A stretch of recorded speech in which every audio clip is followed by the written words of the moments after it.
Congress MLC అభ్యర్థులు ఎవరన్న ఉత్కంఠకు ఎట్టకేలకు తెరపడింది. ఇద్దరు ఎమ్మెల్సీ అభ్యర్థులను కాంగ్రెస్ పార్టీ ఇవాళ అధికారికంగా ప్రకటించింది.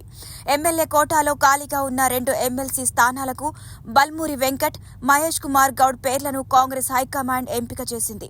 మొదట ఈ 2 స్థానాలకు అద్దంకి దయాకర్, బల్మూరి వెంకట్లను ఎంపిక చేసినట్లు మంగళవారం మీడియాలో పెద్ద ఎత్తున వార్తలు వినిపించాయి. నామినేషన్ వేసేందుకు సిద్ధం కావాలని ఇరువురికి పార్టీ హైకమాండ్ సూచించినట్లు జోరుగా ప్రచారం కూడా జరిగింది.